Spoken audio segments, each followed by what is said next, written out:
Hi students, the next law of exponents we're going to study is how are powers with the same base divided. So looking at the division of powers. If you recall a couple of lessons ago, we talked about how are powers with the same base multiplied. So think back to that rule as we learn this new rule. So we're going to start by writing out that rule. So again, I'm going to go ahead and use variables to show the rule. So if I have any base, we'll say A can represent any number, and I take it to a power of m, and then I divide that power by another power that has the same base, and we'll raise that to a power of n. So I'm dividing powers here that have the same base. The rule is I keep the base the same and subtract the exponents, okay? So go ahead and box that in. That is the law, the rule that we're going to be looking at for today.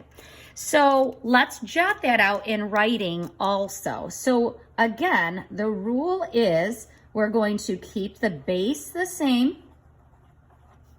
So keep the base the same and then subtract the exponents. Subtract the exponents.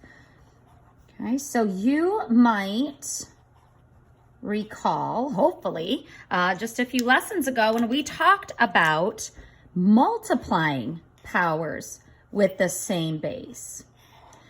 And the rules here, the steps look very, very similar. So when we were multiplying powers with the same base, we keep the base the same and we add the exponents. Well, now that we are dividing powers with the same base, we keep the base the same still, and now we subtract the exponents. So when you're multiplying, you add the exponents. When you are dividing, you subtract the exponents, okay? And again, it only works when you have the same base, okay? So let's take a look at some examples of this. Just show you guys several different examples.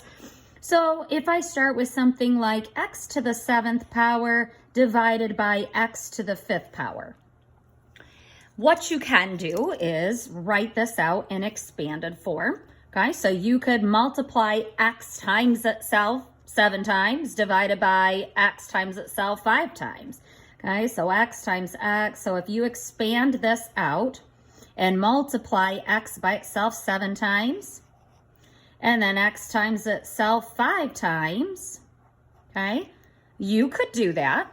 And then we know anytime you divide a number by itself, that equals 1. Okay, so x divided by x is going to give you 1.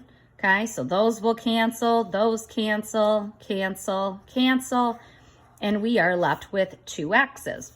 X times x, which you know would be written in exponential form as x squared.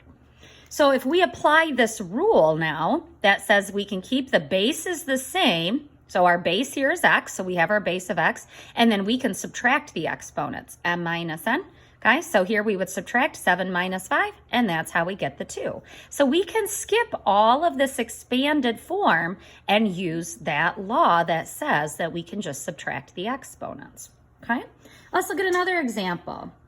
I'm going to use numbers this time. 8 to the 5th power divided by 8 to the 3rd power. Again, I could expand all this out and say, okay, well, I have 8 times 8 times 8 times 8, 5 times, divided by 8 times 8 times 8. Calculate that all out and divide it. But it's a lot easier just to follow this rule that says keep the base the same. So I have the same base of 8 and subtract the exponents. 5 minus 3 is going to give me 2. And 8 squared, we know, is 64. So it's a lot faster to follow that rule, okay? And a lot less likely that we'll make mistakes.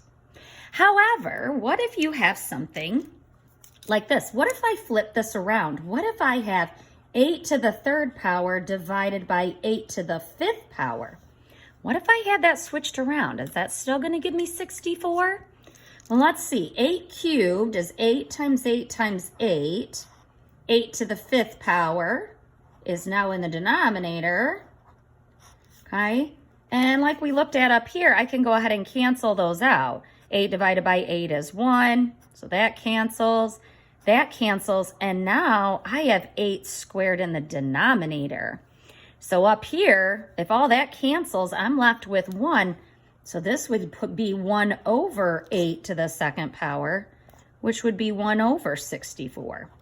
So these are not the same. 64 and 1 over 64 are going to be very different.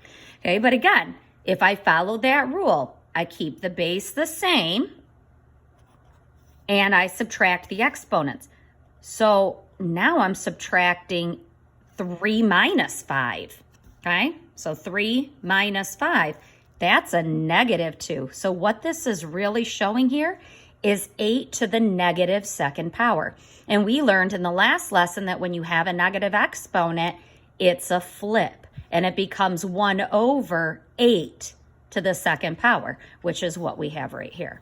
Okay, so you got to be real careful. If you have a negative exponent, you have to make sure that you are flipping your answer around right there. Okay, so something to be watchful of. Let me give you one more example here. If we had something like y to the 8th divided by y to the 14th, because you could see it written this way too, same rule applies. Keep the base the same and subtract your exponents. So in this case, we'd have 8 minus 14, right?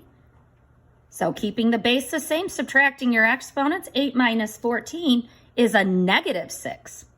We're not going to leave our answer this way because we know how to simplify expressions with negative exponents, again, from the last lesson. So you know this is a flip. So this would become 1 over, remember this moves to the denominator, and you drop the negative.